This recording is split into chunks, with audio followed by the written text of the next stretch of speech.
Ya esto lo hemos visto, el presidente electo John Biden. Experto en cuidado intensivo neurológico, experto también en la prevención de stroke, con una licencia para ejercer en Carolina, North Carolina, en Virginia, en Nueva York, elegible también para la República Dominicana y Ya elegible para una los licencia de compañeros, ejercicio médico la en Asociación Francia, en de París, Estudiantes, lugar de también donde se Profesionales de la entrenó. Salud, Gracias, doctor comenzaron. Williams, por estar también con Vamos a dejarlo nosotros. con Y ellos. gracias a la doctora Rosa Lora, que nos ayuda con la coordinación, voluntaria nuestra, que aprobó los exámenes de la USMLI.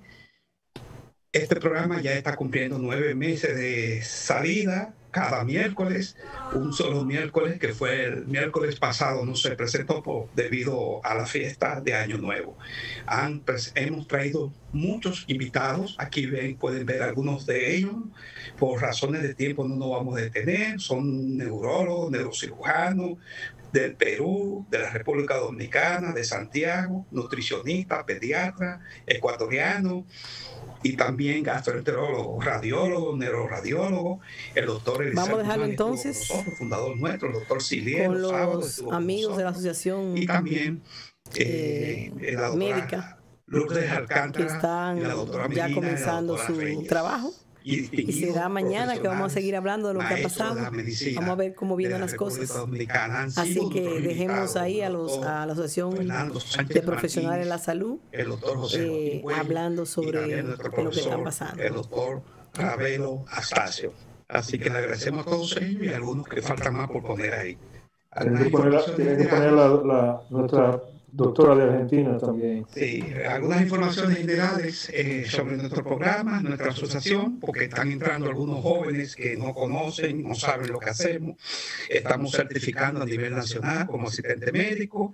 Nuestro próximo programa va a ser el martes 19 de enero y ya tenemos representación en la República Dominicana con el doctor De León y Dalisa Reyes, y también ahora recientemente se ha integrado la doctora Raiza Portorreal, que estuvo ya presentándose formalmente el sábado pasado en una interesante conferencia que presentó breve a la asociación. Si usted entra por primera vez a esta asociación, le podemos decir que si es psicólogo, laboratorista, dentista, médicos, inclusive veterinario, puede ser miembro de esta asociación o estudiante del área de asistente médico. Hoy quiero dedicarle, para terminar, 2 minutos a un proyecto que el doctor Williams conoce en parte y sus fundadores, pero la mayoría de los que están no conocen esta historia. Hoy vamos a hablar, estos programas han servido para rescatar la historia del APSI en 31 años. Y hoy vamos a hablar del proyecto Alabama. APSI, Proyecto Alabama. ¿De qué se trata eso? Esto fue un proyecto de reasentamiento en el estado de Alabama para latinoamericanos, profesionales de la salud y otras áreas a través del APSI. En el año 1990 se produjo este proyecto. ¿Cómo nace? Bueno, un alcalde de una ciudad pequeña del estado de Alabama. Se te fue el audio, restituyo. Se te fue el audio.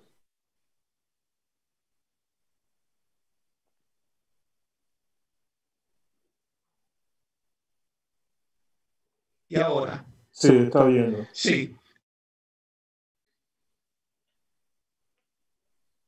Se te volvió a ir. Hay algo que no está funcionando.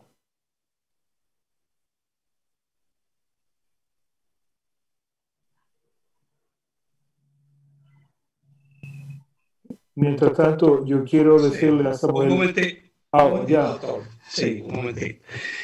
Permítame terminar esto ya.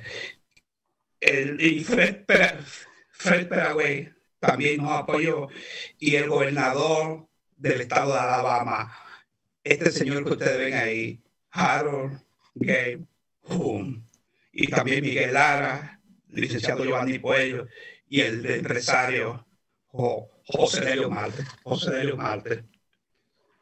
El doctor Peña y quienes hablan fuimos parte de esa comisión que integramos hacia Alabama. ¿Quiénes viajaron con nosotros? Un grupo bastante grande, más de 23 profesionales. Ahí están los nombres: el doctor Estambul, que ya murió, doctor Aquino, que está en Nueva York, el doctor Antonio Camilo, y otros más que están en la lista, algunos ya están ejerciendo como pediatras, internistas, y otros se han retirado. ¿Qué incluía este proyecto? El proyecto de Alabama incluía la reapertura de un hospital cerrado en la ciudad de Montgomery, asesoría en inmigración para el que necesitara cambio de visa, estatus de visa, y también un apoyo para establecer vivienda o apartamentos al que lo necesitara. Incluía también incentivos de inversión en el área turística y tecnológica en el estado de Alabama, de la República Dominicana y viceversa.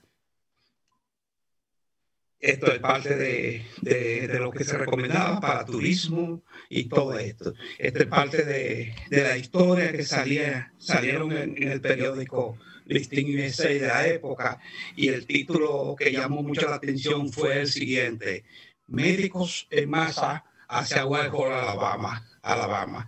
Y en esto es una carta histórica donde explica el proyecto, la carta que fue dirigida al alcalde de Whitehall, Alabama. Este fue el proyecto, fracasó por la guerra del Golfo Pérsico en el año 1990, que como ustedes saben terminó en el 91, y debido a eso los fondos no aparecieron y se suspendió el proyecto, por eso no estuvo disponible. Finalmente les quiero recordar a los médicos que quieran aprobar sus exámenes, que pueden ver algunos videos que tenemos disponibles, y la doctora Rosa Lora en un momento dado, junto con la directiva, vamos a hacer un plan para hacer un programa de revisión rápido. Los dentistas también pueden ver nuestro programa. Gracias a la licenciada María Núñez, que siempre nos conecta con su emisora para este programa. Ahí los requisitos para ser miembro, los distinguidos miembros de la directiva están aquí. Y gracias por su tiempo. Cedo el espacio a la doctora Rosa Lora. Sí, buenas noches. Primero que todo, bienvenido al doctor Samuel Sánchez desde su casa, y le damos entrada a la primera conferencia del año con una visita muy honorable y muy querido en la asociación, que es el doctor Samuel Rodríguez. El doctor brevemente es ginecobstetra, mastólogo con especialidad en fertilidad, es profesor de posgrado, cofundador del Instituto de Reproducción y Ginecología, IREXI, en Santiago, República Dominicana. Es pasado presidente y fundador de la Sociedad Dominicana de Menopausia y Osteoporosis, SODOMOS. Es colaborador de AXI, de múltiples ferias de salud y un conferencista de gran experiencia. Actualmente se desempeña como miembro del staff médico de la clínica Corominas en Santiago, República Dominicana. El día de hoy, el doctor nos va a ampliar sus conocimientos y a instruirnos sobre las complicaciones vasculares durante el embarazo. Bienvenido, doctor. Sí, doctora, quiero hacer una observación. Le faltó lo más importante de mi currículum, un amigo de ustedes. Fiel colaborador de APSI, claro que sí. Entonces le damos, doctora, a compartir pantalla. Sí. Perfecto. Sí. Un segundito. Ahora sí. Y luego acá.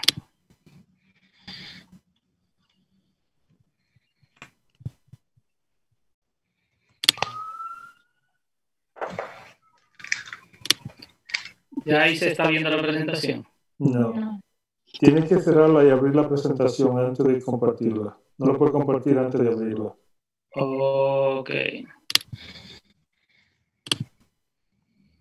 Tengo que abrir la presentación. Y luego compartirla. Ok, vamos a ver. ¿Y cómo tú sabes eso, Williams? ¿Dónde tú aprendiste eso? Contigo restituir. No sabía eso cuando comenzamos. No sabíamos nada de eso. No sabíamos nada de eso. Vamos, el trabajo que pasamos. Vamos a abrirla. Entonces, le damos a compartir ahora. Correcto. Sí. Y ahí la busca.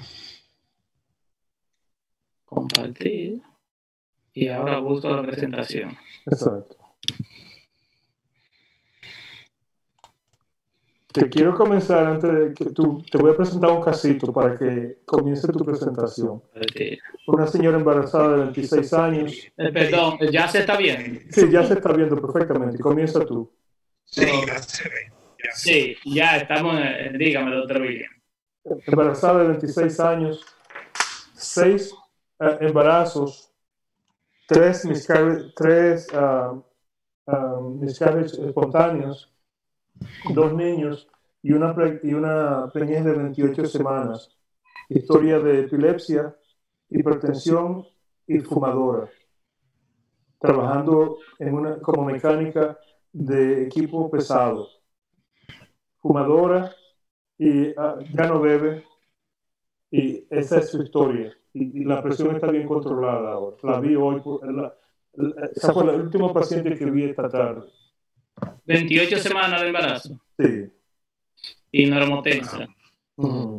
La presión está normal ahora, sí. Correcto. Esa es una paciente que hasta ahora no presenta ningún tipo de problema en su embarazo, pero es una paciente obviamente de alto riesgo, con muchos factores de riesgo, y aunque todavía tiene 28 semanas, uno de los temas que vamos a tocar es que la vasculopatía obstétrica, la enfermedad hipertensiva gestacional, puede ser de inicio temprano, de inicio tardío. Tenemos que vigilarla de cerca, su dieta, restricción de sodio, una dieta equilibrada, ejercicio moderado y su chequeo prenatal adecuado. Me gustaría que ya cuando entre a las 30-32 semanas, su chequeo prenatal fueran cada 2 semanas para no tener un seguimiento más estrecho con ella. Okay. Ahora dale tú para allá. Es un tema que a mí me apasiona bastante, que son las complicaciones vasculares durante el embarazo, que creo que desde el punto de vista obstétrico no hay nada que se haya estudiado más que la vasculopatía obstétrica en los últimos 10 años. Es un tema apasionante y que creo que vamos a aprender mucho en el día de hoy. Voy a comenzar, después de darle las gracias a Dios y a ustedes por la oportunidad, con algunos datos estadísticos para nosotros darnos cuenta que realmente este es un tema que debemos de prestarle atención. La enfermedad hipertensiva gestacional complica la hipertensión durante el embarazo, alrededor de un 5 a un 15% de los embarazos, con una incidencia importante, no solamente en Estados Unidos, sino en América Latina, y vemos que se ha aumentado en las últimas 2 décadas un 25%.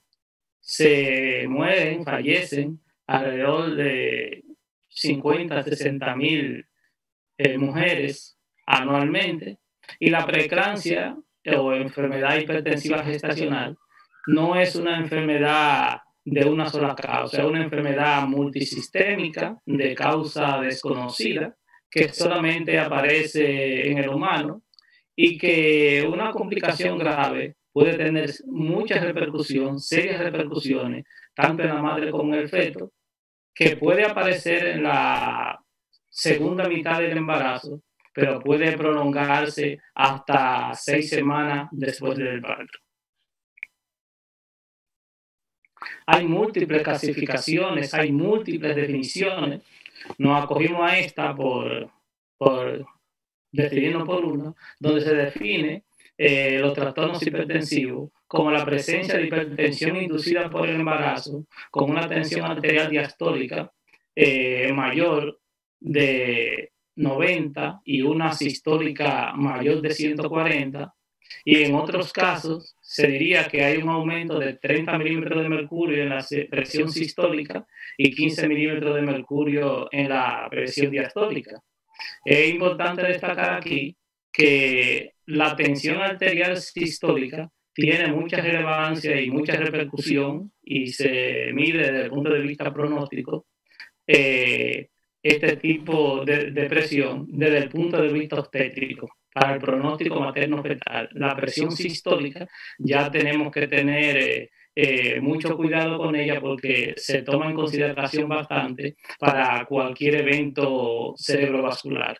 Por lo tanto, cuando nosotros tenemos una tensión arterial sistólica igual o mayor de 160 milímetros de mercurio, ya nosotros tenemos que prestarle una atención especial a ese tipo de paciente.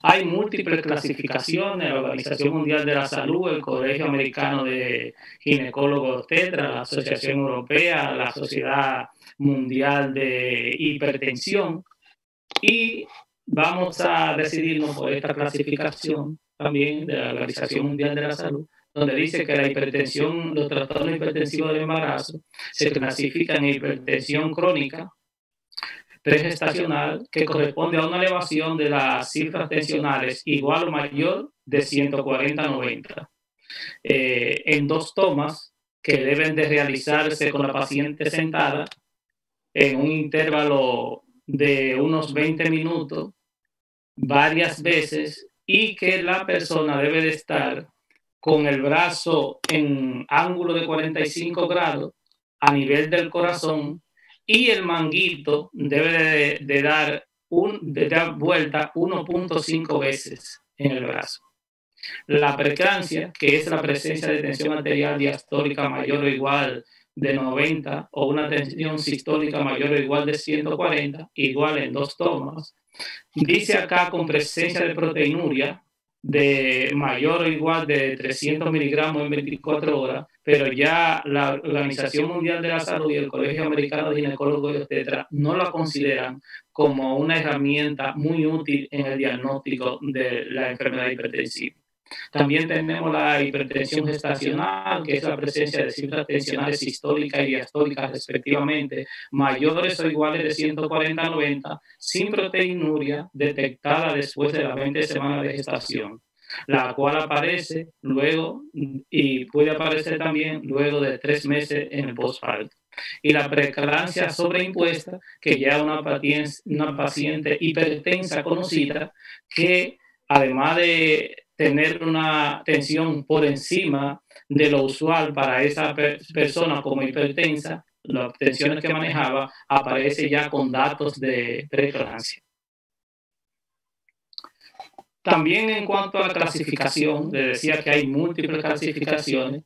Los trastornos hipertensivos se clasifican en preeclampsia de inicio temprano o alejado del término. Esta es la preeclampsia que aparece por debajo de las 34 semanas. A este tipo de eventos debemos de prestarle mucha atención porque se relaciona principalmente con daños importantes macroscópicos de la placenta, que comienzan estos daños tan temprano como a las 21 semanas de embarazo, a los 21 días de implantación, perdón, ya que en este momento comienzan a transformarse los vasos espirales en vasos deciduales.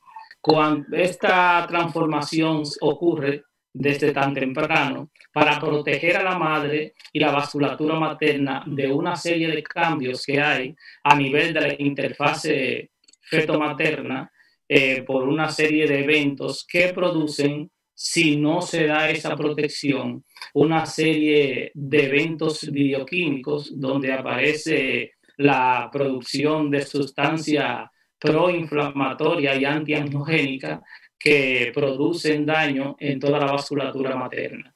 Y con mucha frecuencia este tipo de enfermedad de preeclampsia temprana es la causante de abortos espontáneos, amenaza de aborto, parto pretérmino y desprendimiento prematuro de placenta. También tenemos, y el pronóstico obviamente es más sombrío que la segunda clasificación, que es la preeclampsia de inicio tardío. También tenemos otra clasificación desde el punto de vista de la severidad, que nos habla de una enfermedad hipertensiva de embarazo, una preeclampsia leve. Esto es cuando los niveles tensionales no son mayores, generalmente de 140/90, y los signos de enfermedad hipertensiva gestacional son nulos o muy escasos. Y ya la preeclampsia severa, donde los niveles tensionales son más altos. Cuando hablamos de severidad, desde el punto de vista de la tensión arterial, se dice que se considera niveles de severidad cuando la tensión diastólica es igual o mayor de 110 y la tensión sistólica es igual o mayor de 160. Como decimos acá, en esta clasificación incluye la proteinuria, Pero como dijimos anteriormente, ya hay algunas sociedades que no consideran la proteinuria como un diagnóstico imprescindible para este tipo de patología. Hay muchas clasificaciones, como le digo, muchos trabajos realizados en este sentido, y vamos a revisar en este trabajo que consideran, además de los niveles tensionales, como datos de severidad para una enfermedad hipertensiva gestacional, la trombocitopenia con plaquetas por debajo de 100.000, incremento de enzimas hepáticas el doble de lo normal, dolor abdominal persistente en cuadrante superior derecho epigástrico, insuficiencia renal con una creatinina por encima de 1.1 o el doble de la creatinina basal que tenía la paciente, edema pulmonar, cefalea persistente y algunos cambios neurológicos. Hay otros datos que podrían agregar como grado de severidad, pero vamos a dejarlo acá. Como comentábamos con la paciente que me presentaba el doctor William, hay factores de riesgo para preeclampsia. Dentro de estos factores de riesgo son múltiples, vamos a mencionar aquí solo algunos porque la lista es larga. Vamos a ver la primiparidad y sobre todo cuando esa paciente primigesta está en las edades extremas de la vida. Cuando la paciente primigesta es adolescente o cuando la paciente primigesta es mayor de 35 años. La paciente que tiene preeclampsia en embarazos anteriores, la paciente que tiene antecedente de hipertensión arterial crónica o enfermedad renal o ambas, historia de trombocitopenia, embarazos múltiples, fertilización in vitro, historia familiar, diabetes, obesidad, tabaquismo, lupus, edad mayor de 40 años y la lista inmensa pudiéramos agregar además también otro tipo de patología, pero esas son las principales. Para nosotros conocer, ya entrando al tema específicamente de los trastornos vasculopáticos en obstetricia, nos vamos nosotros a remontar para nosotros poder entender bien esta situación a nuestros orígenes, a nuestros inicios del bachillerato, el estudio de la medicina, de lo que se llamaba la química. Y vamos a hablar ahora de un concepto de electricidad, donde nosotros nos hablaban de lo que son los átomos, que nosotros nos decían que los átomos es una de las partículas más pequeñas del organismo y que el átomo estaba formado, como nosotros lo vemos acá, por varios elementos todavía más pequeños, que son los protones, los electrones y los neutrones, y que los protones tienen una carga positiva, los electrones tienen una carga negativa y los neutrones no tienen carga. Y que los neutrones y los protones estaban en el centro, en el núcleo del átomo, y los electrones en la periferia.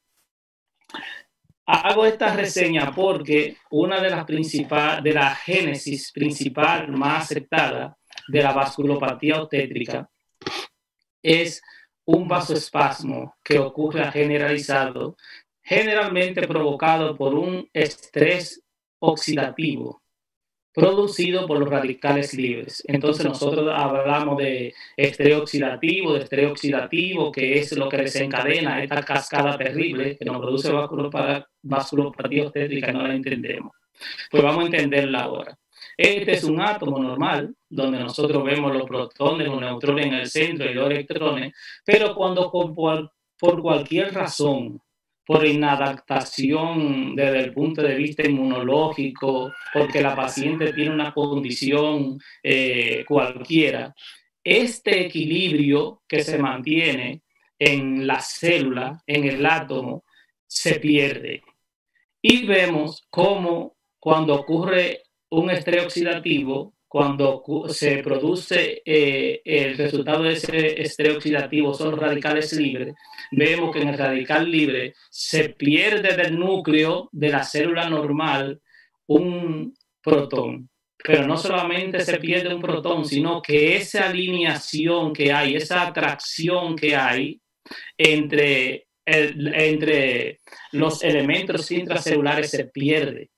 Cada electrón y cada protón tienen la misma carga eléctrica, pero tienen fuerzas diferentes se atraen.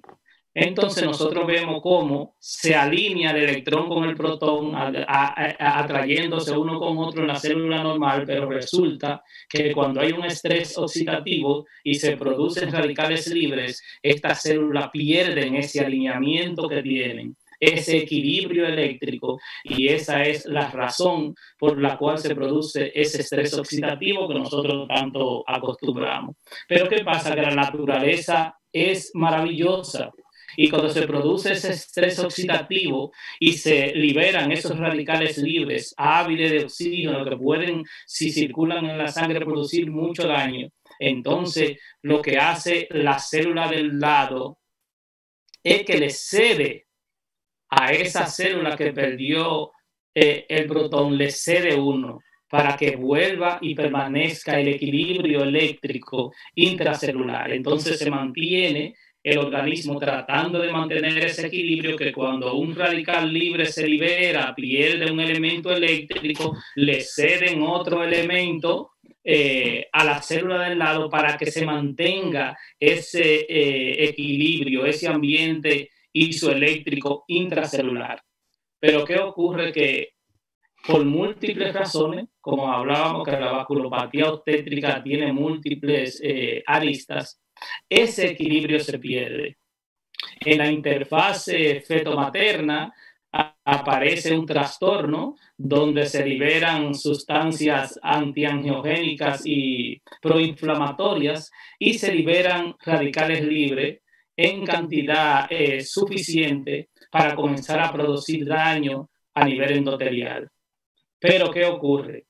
Que con los radicales libres solo no son suficientes, ni tienen la capacidad ni la potencia para ellos solo producir daño endotelial. Primero, porque no tienen tanta potencia, no son solo, y segundo, que ellos no tienen esa afinidad tan grande para poder adherirse al endotelio vascular y comenzar a trastornar la dinámica de la economía.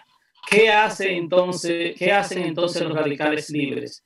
Que acuden a una sustancia que está presente en todo el organismo y es que de fácil disponibilidad para ellos. ¿Y cuáles son esas sustancias? Los ácidos grasos.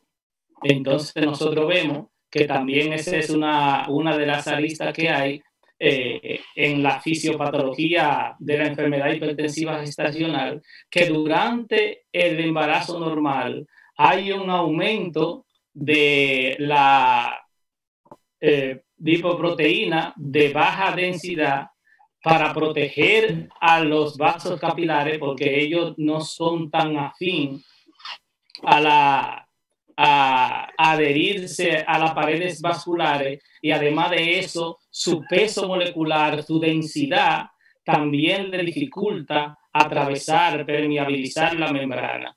Entonces, evitan que las proteínas, lipoproteínas de alta densidad y de mediana densidad puedan adherirse. Eso es lo que ocurre normalmente en el embarazo, que las proteínas de baja densidad aumentan y la de muy alta densidad y mediana densidad disminuye. Cuando en la interfase vascular se produce esa liberación de radicales libres, entonces, ¿qué hacen los radicales libres? Que utilizan las lipoproteínas de alta y de mediana densidad, se adhieren a la proteína de mediana densidad y viajan a través del torrente sanguíneo, y ocurre esto que nosotros estamos viendo aquí. Esto es un vaso normal, con un embarazo también normal, donde nosotros vemos las proteínas de baja densidad adheridas a las paredes vasculares, pero no atraviesan ni se introducen en la pared del vaso sanguíneo, y por su tamaño y por su densidad también dificultan o impiden que estas moléculas de mediana densidad y muy alta densidad se adhieran y penetren a los vasos sanguíneos. Cuando se altera esa dinámica, como dijimos, entonces los radicales libres se adhieren a esta lipoproteína de muy alta densidad y muy baja densidad, y a través de ella sí pueden los radicales libres adherirse y las lipoproteínas adherirse a la pared del vaso sanguíneo, y no solamente se adhieren, sino que se introducen dentro de la pared del vaso y producen daño endotelial, y ese daño endotelial ya nosotros sabemos que es la principal razón de la enfermedad hipertensiva gestacional y de los trastornos vasculares durante el embarazo. Pero ¿qué ocurre? Que los radicales no son tampoco tanto ni tan dañinos ellos solos, y lo que ellos hacen entonces es que después que se unen a la proteína de muy alta densidad y de mediana densidad, se introducen dentro de ella y la desnaturalizan, la dañan, la oxidan. Y después que la dañan y la oxidan, no solamente producen a nivel local vasoconstricción, el vaso que era de este calibre ya está de un calibre mucho más pequeño por daño local, pero después que producen ese daño local, desnaturalizan las proteínas, se unen a ella y viajan a nivel del torrente sanguíneo a toda la economía. Entonces ya ese daño no pasa a ser un daño endotelial a nivel placentario, a nivel de la vellosidades coriales, no pasa a ser un daño a nivel de la interfase feto-materna, sino que como pasan a través de estas lipoproteínas, a través del torrente sanguíneo, viajan a toda la economía, produciendo estrés oxidativo y produciendo daño en todo el endotelio vascular de la economía de la madre. Pero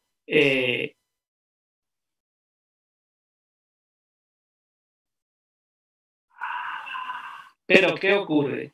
Que con el daño endotelial producido por el estrés oxidativo tampoco es suficiente.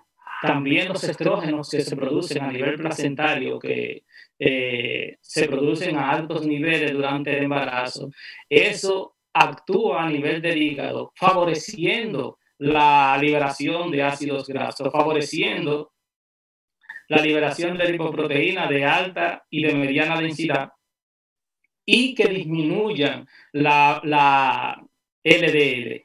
Como disminuye la LDL, pero aumentan la proteína de alta y de mediana densidad, y esas son sometidas al estrés oxidativo también, nosotros nos damos cuenta que durante el embarazo, cuando se produce este estrés oxidativo, nosotros tenemos una especie de dislipidemia en toda la economía, pero eso también afecta la resistencia a la insulina. Durante el embarazo nosotros vemos que el embarazo es diabetogénico, y aunque los niveles de glicemia en la mayoría del embarazo no superan los niveles normales, nosotros vemos que sí en la economía de la madre hay un aumento en la resistencia a la insulina. O sea que nosotros cuando nos vemos en esta especie de estrés oxidativo y esta vasculopatía hipertensiva, nosotros damos cuenta que hay múltiples factores que inciden en ello. De tal manera que cuando se produce ese daño, se puede producir por una interacción genética, porque nosotros sabemos también que cuando se produce un embarazo es una lucha que hay entre la madre y el feto, que viene a ser un cuerpo extraño para la madre. Entonces, ese sistema inmunológico tiene que adaptarse a ese cuerpo extraño, por así decirlo, que llega a ese sistema inmunológico de la madre. En esa lucha, si la madre gana la pelea, se produce un rechazo del embrión y pueden ocurrir, en el peor de los casos, un aborto espontáneo, de tanto que ocurren, pero también pueden ocurrir amenaza de aborto, parto pretérmino, si no se concluye la etapa, e inclusive son causas de desprendimiento prematuro de placenta y de retraso del crecimiento intrauterino en el mejor de los casos.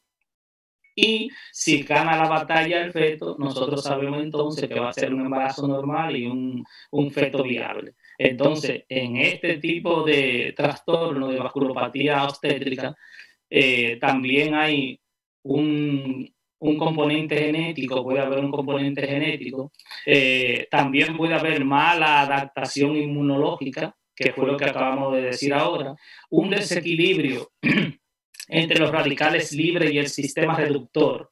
El equilibrio entre los radicales libres y el sistema reductor es que, como le decía hace un momento, cuando se producen esa pérdida en el estrés oxidativo de electrones y de protones, tiene que ceder la célula del lado esa carga eléctrica para que mantenga ese equilibrio, y como le había dicho, cuando ese equilibrio se rompe y ese estrés oxidativo triunfa, también es un factor que influye. Y como es lógico, también otro componente es la isquemia placentaria, producto precisamente de cuando en esos vasos espirales ocurre ese desequilibrio y ese estrés oxidativo y no prospera el ambiente materno, también es una razón de que se produzca esa vasculopatía obstétrica. Entonces, en resumen, en la vasculopatía obstétrica no hay un solo componente.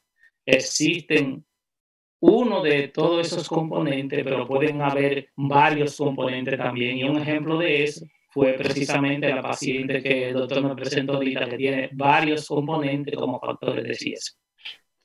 Quiero darte un recesito para añadir que el mecanismo que tú acabas de explicar es un mecanismo, como tú dijiste, sistémico y que afecta a todos los órganos, incluyendo el cerebro. Y una de las cosas, como tú sabes, que está mayormente afectada es el área visual en el cerebro, por lo que tú mencionaste, de los trastornos visuales que sufren las mujeres y los dolores de cabeza. Entonces, cuando hacemos un MRI en una persona embarazada con estas complicaciones, lo que vemos es que el daño de desequilibrio vascular por la severa vasoconstricción también produce un cambio, un shift en el equilibrio de los líquidos y del balance de electrolitos, incluyendo el transporte de líquido extracelular en el espacio intersticial que desaparece y hace que el cerebro sufra un daño que se llama reversible, porque daña la sustancia blanca del cerebro, lo cual en algunos casos se toma varios meses para resolverse. También, como en este caso de esta señora que te hablé, puede resultar en estado epiléptico, porque también ella puede tener convulsiones severas. Y esta persona en particular ya está tomando 1,5 gramos de Keppra, porque ella tiene una historia de convulsiones epilépticas antes de este embarazo, lo cual hace que sea otro factor de mayor riesgo. Correcto. Y otra cosa que también se da en el peor de los casos también, para que haya una afección neurológica, aunque en la mayoría de los casos es reversible, que precisamente por ese cuadro de vasoconstricción, de vasoespasmo generalizado, también hay una hipoxia a nivel cerebral, y esa falta de oxígeno afecta de manera considerable también la función cerebral. Correcto. Dado todas estas situaciones que hemos planteado, existe una serie de test de predicción de preeclampsia. Estas pruebas son pruebas clínicas, pruebas bioquímicas o pruebas basadas en la tecnología de imagen. De las pruebas clínicas hay bastante. Una de ellas es precisamente la toma de la tensión arterial, donde debemos de tomar la tensión a la paciente en condiciones que ya hablamos, de sentada varias veces, etcétera, etcétera, etcétera. También hay pruebas que también se hacían antes, pero que ya están en desuso, pero que son pruebas clínicas y en su momento tuvieron su importancia, que es el famoso rollover test, que es tomar la tensión a la paciente en decúbito lateral y luego en decúbito supina y ver la variabilidad de la presión en este sentido. El aumento de peso, la cantidad de kilos que aumenta la paciente, esas son pruebas que, aunque no son de gran relevancia, pero en su momento y en un momento cualquiera nos pueden ser útiles a nosotros. También existen las pruebas bioquímicas, los marcadores, donde nosotros vemos el factor de crecimiento placentario y una serie de sustancias que Más adelante vamos a hablar de ella, que aumentan en las pacientes que tienen vasculopatía hipertensiva. Y también tenemos las pruebas basadas en tecnología de imágenes, que es el Doppler de la arteria uterina, sobre todo en el primer trimestre, donde nosotros vemos y la placenta, que el flujo de los vasos espirales y placentarios son flujos de baja resistencia y alto flujo, y esta variación en el espectro Doppler nos puede a nosotros decir con cierto grado de certeza que nosotros podemos estar de una paciente que en un futuro no pudiera desarrollar a nosotros una enfermedad hipertensiva del embarazo. Vemos un trabajo acá que se ha hecho, que se llama modelo de riesgo competitivo para el cribado de preeclampsia por factores maternos y biomarcadores a las 30 y 34 semanas de gestación, donde realmente en ese estudio comprobaron que sí, realmente midiendo todos esos marcadores que están ahí, sí pueden predecirnos a nosotros en un porcentaje más de un 80% la preeclampsia antes de las 34 semanas, y más de la mitad de los pacientes que tienen enfermedad hipertensiva gestacional tardía.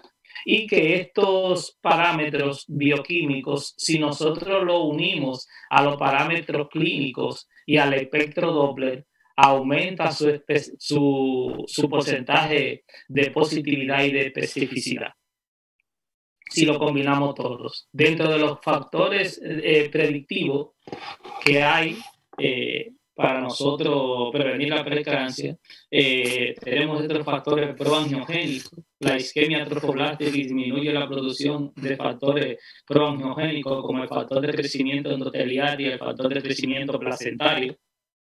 Midiendo estos factores, nosotros podemos prevenir preeclampsia. También los factores antiangiogénicos que aumentan durante la isquemia trofoblástica. Esos factores antiangiogénicos son la endoglina soluble y la soluble MFS-like tirosina. En cuanto a la predicción, actualmente se cree que esos factores involucrados forman la clave del desarrollo de la enfermedad hipertensiva gestacional. Se han encontrado elevaciones en suero de la madre con preeclampsia hasta 5 semanas antes del establecimiento del cuadro clínico, midiendo estos elementos predictivos para la enfermedad hipertensiva gestacional. Todos estos valores ya se ha demostrado que aumentan con la paciente cuando tienen enfermedad hipertensiva gestacional, vasculopatía obstétrica, pero después del parto, sobre todo 6 semanas después del parto, este tipo de marcadores vuelven a su normalidad. También estos otros marcadores comienzan a descender de 9 a 11 semanas antes de la aparición de la enfermedad hipertensiva gestacional, lo que tenemos también otro marcador que nos puede a nosotros predecir que vamos a estar ante una enfermedad hipertensiva gestacional. Existen varios estudios que evalúan el uso de estos marcadores desde el primer trimestre, ya que nosotros, como comentamos anteriormente, estos cambios comienzan a producirse tan temprano como a los 21 días de implantación, y que combinado con otros biomarcadores, como dijimos anteriormente, su efectividad y especificidad aumenta. Vemos aquí, además de esos biomarcadores, el espectro Doppler, como decíamos, cómo se ve la arteria uterina, que es un flujo de baja resistencia, ya lo vemos acá. Esta baja resistencia a nivel de estas arterias se debe a que por estos cambios que ocurren durante el embarazo, la pared de los vasos sanguíneos disminuye en su grosor, como es lógico para dar mayor flujo uteroplacentario, y esto hace que se vea este espectro Doppler con esta parte sistólica muy, muy elevada, muy pronunciada. En cuanto a la prevención, de la enfermedad hipertensiva gestacional o la vasculopatía obstétrica. Tenemos múltiples cosas que hacer. Yo creo que la principal prevención que tenemos son los chequeos prenatales adecuados, la historia clínica y el examen físico, por muchos marcadores que hayan para uno predecir la preeclampsia y por mucho doble color que haya y alta tecnología, el médico es que tiene que identificar el paciente de riesgo. Entonces, la historia clínica y el examen físico para la prevención sigue siendo para mí la piedra angular. Y después de uno identificar esos pacientes con factores de riesgo, entonces nosotros podemos utilizar todas las herramientas que la tecnología nos proporciona a nosotros. Obviamente, una dieta adecuada, equilibrada, y disminuir o restringir un poco el consumo de sodio, entre otras cosas que nosotros podemos hacer. En cuanto al diagnóstico, ya nosotros hablamos cuáles son las condiciones que debemos de tomar en cuenta para uno identificar una vasculopatía hipertensiva. Y en cuanto al tratamiento, esta es la parte más árida. En la enfermedad hipertensiva gestacional no hay un tratamiento específico.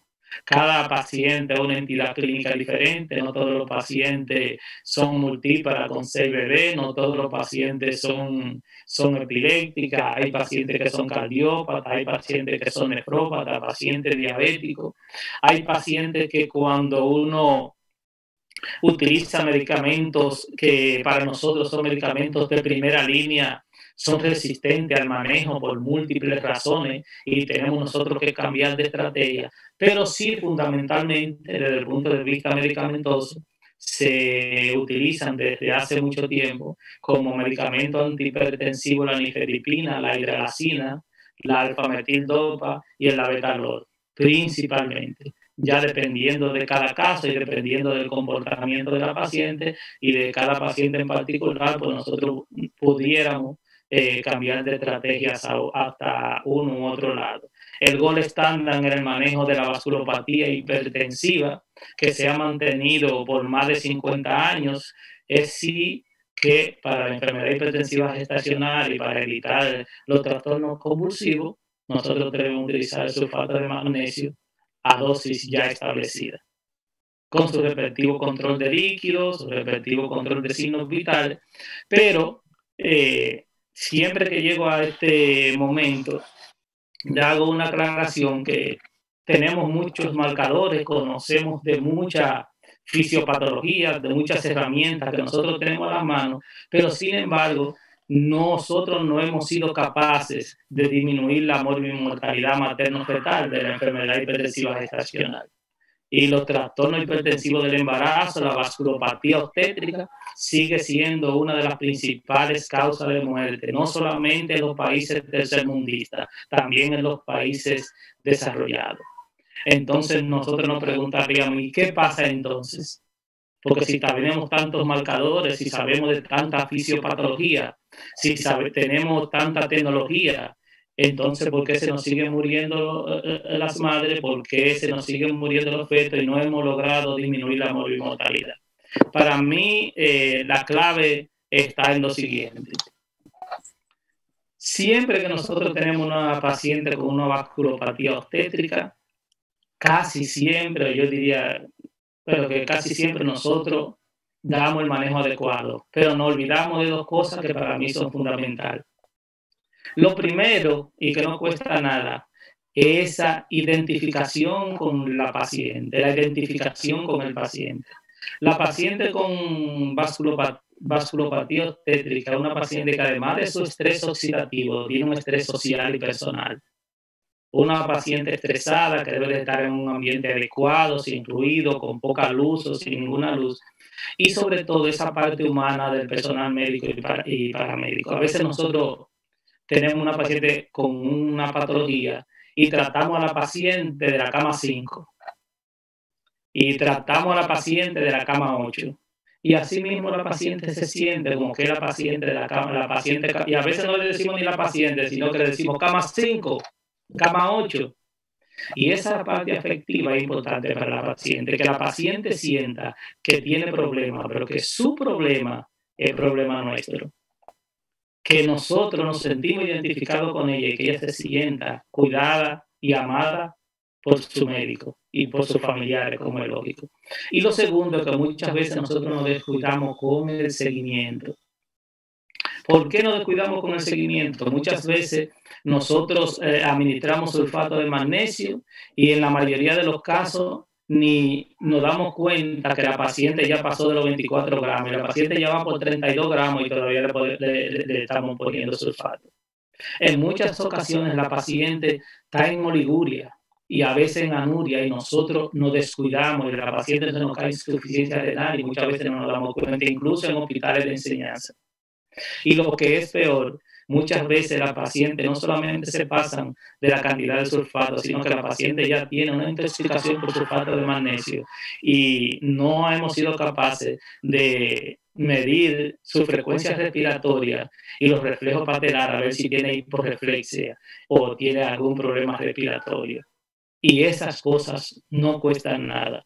A veces la paciente se le está poniendo antihipertensivo cada 8 horas y ya va por 10 horas y el antihipertensivo no está puesto. Entonces yo creo que lo que ha hecho que la morbimortalidad no disminuya es esa falta de seguimiento adecuado de la paciente con vasculopatía hipertensiva. Cuando nosotros tratamos al paciente con calidad y calidez, y nosotros le demos un seguimiento adecuado de su función respiratoria, de su función renal, de su nivel de orina, de sus cifras tensionales, de que el sulfato y el antihipertensivo se administren a tiempo, yo creo que no hay manera de que nosotros no podamos disminuir la morbilidad y la mortalidad tanto materna como fetal. Samuel, te voy a interrumpir aquí otra vez, porque lo que acabas de decir es la esencia de lo que yo creo tiene que ser la medicina en los países como los nuestros, en Latinoamérica y en los países de Centroamérica en general. Nosotros aprendemos medicina basado en la clínica y antes de que el paciente se presente con el problema, si conocemos la historia, podemos predecir que el problema se va a presentar. Y si tenemos eso como antecedente, entonces lo que tú mencionaste tiene valor, porque el médico tiene una relación con la paciente, conoce la historia clínica, conoce la condición social de la paciente y conoce la historia personal de la paciente, porque como tú sabes, también ocurre que mujeres que tienen historia familiar de preeclampsia, están más predispuestas a tener preeclampsia. Un factor genético, ambiental y social. Es una enfermedad multifactorial. Y una vez más, yo enfatizo que hasta que nosotros como médicos no consideremos al paciente como una entidad social que está afectada por todos los factores del medio ambiente que los rodea, no estamos haciendo medicina apropiada. La enfermedad no es solamente la enfermedad, sino la enfermedad es la enfermedad, el paciente y sus circunstancias. Y hasta que nosotros no consideremos todos esos puntos juntos, no vamos a estar haciendo nada. Lo que tú dices no significa que haya que gastar más dinero en tecnología, que haya que hacer más exámenes, ni que haya que comprar más medicina, sino que hay que usar las cosas apropiadamente para mejorar el resultado. Correcto, yo me identifico mucho con usted y conocer su entorno. Yo iba a presentar un trabajo acá ahora, pero ya por cuestiones de tiempo no lo voy a hacer, pero sí lo voy a comentar, donde se hizo un estudio acá en Estados Unidos, donde el manejo de la paciente con vasculopatía obstétrica por debajo de las 34 semanas tiene dos tipos de manejo. Un manejo expectante y un manejo de mejorar sus condiciones, tanto de tensión arterial como de la salud fetal, dando inductor de la madurez pulmonar y a las 48 horas interrumpir el embarazo por la vía que sea. Y los resultados aquí en Estados Unidos dieron que el pronóstico de la paciente por debajo de las 34 semanas que se manejaban de manera conservadora hasta las 34 semanas tuvieron mejor pronóstico que la que se manejó de una manera conservadora. Sin embargo, se hizo el mismo estudio, pero ya en Latinoamérica, un estudio que abarcó a México, Perú, creo que Panamá también, donde también se hizo el mismo estudio, dándole a un grupo la interrupción del embarazo después de mejorar condiciones inductoras de la madurez pulmonar a las 48 horas, y otro grupo que se le dio manejo conservador, y la diferencia entre un grupo y otro no fue significativa. ¿Por qué? Porque no es lo mismo darle un manejo conservador a una paciente en condiciones óptimas, apropiadas, porque a veces nosotros decimos que estamos manejando a la paciente de una manera intrahospitalaria, pero las condiciones de su casa muchas veces son mejores que las de ciertos hospitales. Por ejemplo, ni es lo mismo usted sacar un muchacho de 34 semanas aquí en el John Hopkins que sacar un embarazo de 34 semanas en el hospital de Nagua. O en la maternidad de Los Minas. O en la maternidad de Los Minas. Entonces, nosotros tenemos que también, eso es parte de los resultados del manejo de la paciente con vasculopatía obstétrica, que uno tiene que ubicarse también. Quiero añadir una cosa que tú mencionaste, pero que quiero que quede bien implantada en la cabeza de la gente que están participando. Una de las cosas que yo he visto más de una ocasión es que la preeclampsia o la eclampsia no solamente pasa durante el embarazo o al tiempo del nacimiento del bebé, que sea por cesárea o no, pero que yo he visto pacientes que han estado un mes, 6 semanas postparto, que también desarrollan el mismo problema. Y como tú mencionaste, hay marcadores que indican que hay sustancias que duran un tiempo y que la mujer puede tener una reacción inmunológica después de haber salido del embarazo, que produce las mismas complicaciones, incluyendo las convulsiones. Pero no solamente eso, doctor William, sino que el daño endotelial que ocurre en todas las pacientes no es el mismo. Si usted tiene una reacción inmunológica severa, si usted tiene múltiples factores de riesgo, probablemente el estrés oxidativo y el daño endotelial que puede tener esa persona es más severo que una persona que haya tenido un daño endotelial diferente. No es lo mismo tampoco el daño endotelial que va a tener una paciente que tuvo una preeclampsia temprana antes de las 34 semanas que una preeclampsia después de las 34 semanas, porque se supone que el daño endotelial en la paciente que tuvo una preeclampsia temprana también es más severo. Pero eso es importante porque algunos médicos pueden perder la relación, porque dicen, no, hace 2 meses que ella dio a luz, o hace 2 meses que le hicieron la cesárea. Eso no es resultado de eso. Sin embargo, desde el punto de vista neurológico, y tú bien lo sabes, que sí es posible y que sí pasa. Claro. Y que debe tratarse de la misma manera que si hubiese tratado si fuera durante el embarazo. Correcto. Por lo que hablamos anteriormente, por el daño endotelial más severo que tiene la paciente y por eso presentó ese trastorno hipertensivo después de las 6 semanas. Pues nada, para mí fue un placer inmenso haber compartido este escenario con ustedes y la verdad es que cada vez que ustedes me dan la oportunidad siento que crezco más desde el punto de vista científico porque tú traes una fuente inmensa de conocimiento que yo humildemente te agradezco por haberlo compartido con nosotros porque me llevas a refrescar la memoria de los años de atrás, que no me acordaba ya de eso. Gracias electricidad, electrones y protones. Por tu gran exponencia. Siempre de tuya. Muchas gracias, doctor Samuel Rodríguez Polanco. Damos paso a la doctora Rosa si tienen a alguien que hacer preguntas. Tenemos algún ecólogo también. Está levantando la mano el doctor Ureña, Cito Ureña, el ecólogo de Santiago de los Caballeros. Vamos a pedirle que abra su micrófono. No sé. Cito puede abrir su micrófono. Ahora sí. Ahora. Sí. Buenas noches. Sixto Ureña, al Hospital Juan 23. A su orden. A su orden, hermano.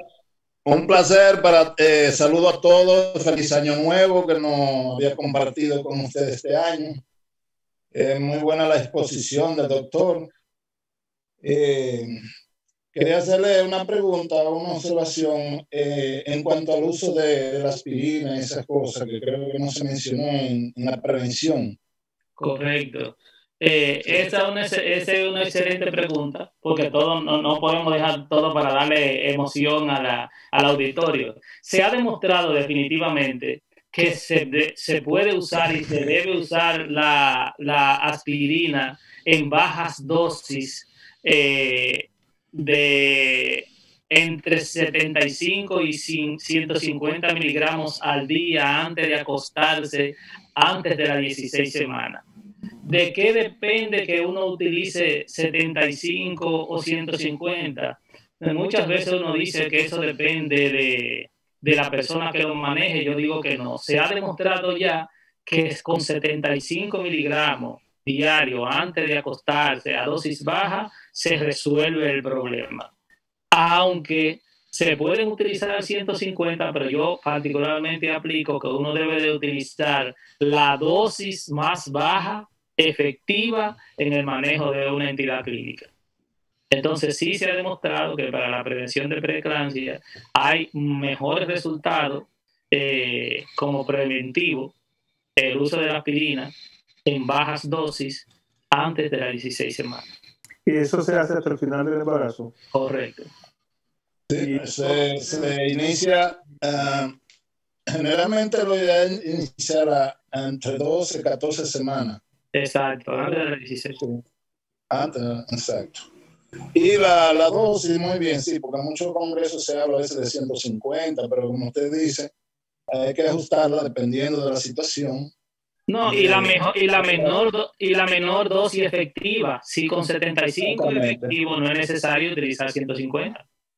Yo no sé, porque como viene generalmente de 81 miligramos, o sea, eso sería una dosis bien, entonces. Muy bueno. Exacto.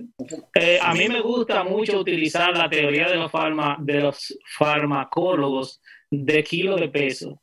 Yo digo que si uno está de una paciente, vamos a hablar de libras, que en Santo Domingo hablamos de libras, de 100, 120, 125 libras, yo creo que uno debe de utilizar 75 miligramos y perfecto. Pero si nosotros estamos de una paciente embarazada que una de sus comorbilidades, la obesidad, que tiene un índice de masa corporal mayor de 35, yo creo que por kilo de peso no combinan las 75 miligramos, yo creo que ella califica para 150.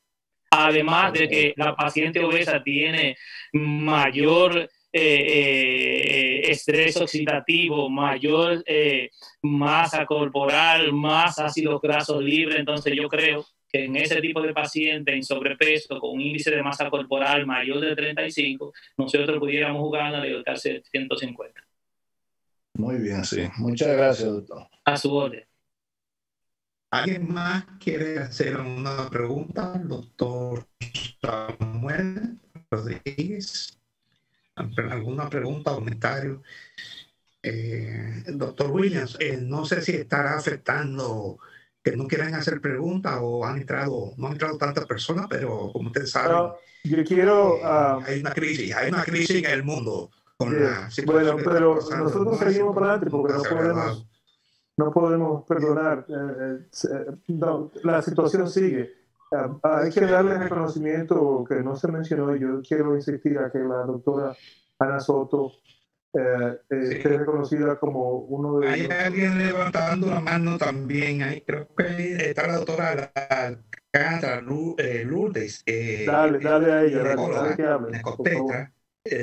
Sí. Lourdes María Rosario, si puede, ya está abierto su micrófono. Adelante. Sí. Buenas noches y felicidades a todos. ¿Cómo están? Muy bien, gracias. Me alegro mucho. Le habla la doctora Lourdes Alcántara. Yo soy ginecobstetra de la maternidad de Altagracia.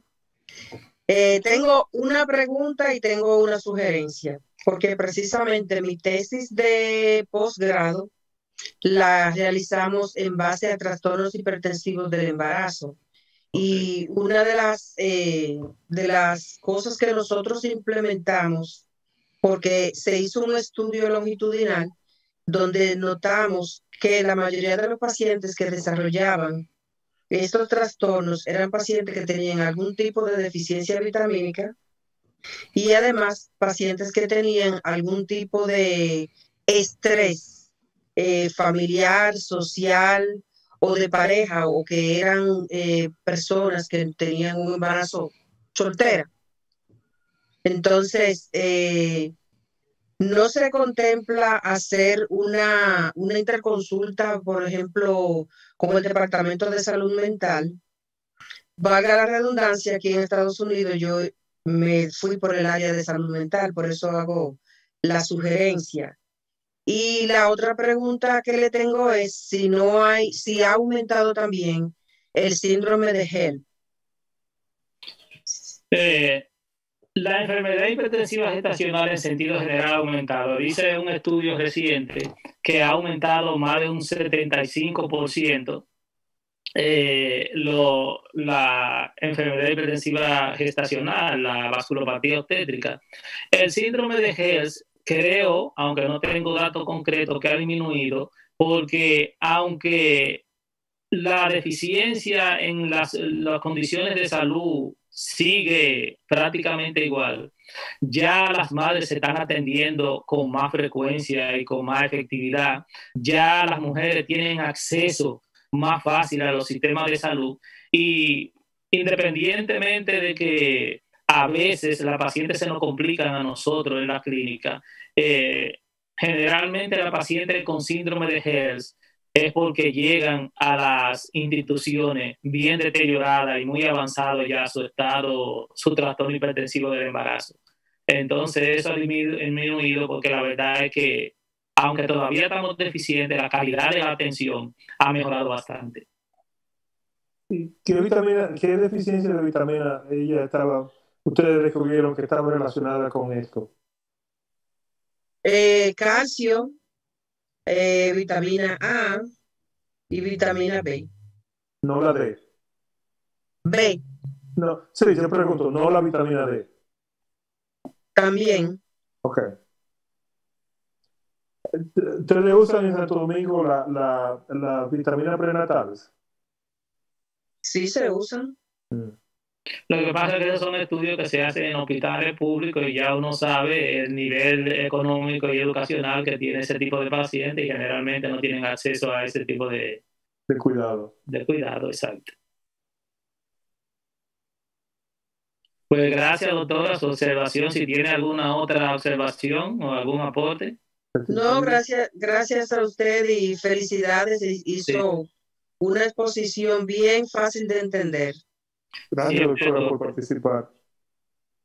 Sí. Gracias. Buenas noches. ¿Hay más? Doctora Lora. Buenas noches, doctora Alcántara. Gracias. Doctora Lora, ¿alguien tiene más preguntas? No veo. Adelante, Rosa. No, doctor, no. Tenía una pregunta yo, pero ya el doctor Sisto se me adelantó. Era respecto a la aspirina. Sí, pero ya estuvo bien contestada. ¿Y qué come el doctor Sisto? Porque la de no. No tengo, que está actualizado con las últimas líneas. Como sí. Yo trato. Sí, yo sé. Gracias. ¿Algo más, doctor Williams? ¿Algún comentario sobre el programa? Tenemos que darle los invitados que vienen para las próximas semanas o algo. Sí. Y vas a tener que mandarle un certificado a Samuel por ser un expositor excelente y un educador de primera calidad. Gracias por tu paciencia, Samuel. Ya yo tengo mi certificado de participación, el placer y el privilegio de contar con su amistad. Gracias. Gracias a todos los participantes, a la doctora Rosa Lora por su ayuda, a Marta, que tuvo dificultades para entrar, pero pudo entrar. Estela, doctor William, ¿te quería que la doctora Soto en Argentina hiciera algún comentario o algo de no sé si ella quiere hablar, pero ella ha estado presente en todas las reuniones y no podemos dejarla sin no mencionarla, porque ella es una colaboradora y muy buena participante de todo esto. Bueno, muchas gracias, les agradezco a todos, además saben que yo me siento muy identificada con la AFSI, porque coincido en el fragor de la lucha que ustedes mantienen continuamente.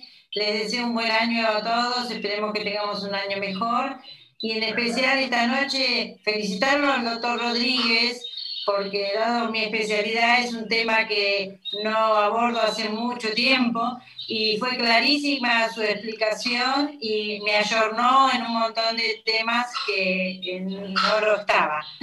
Así que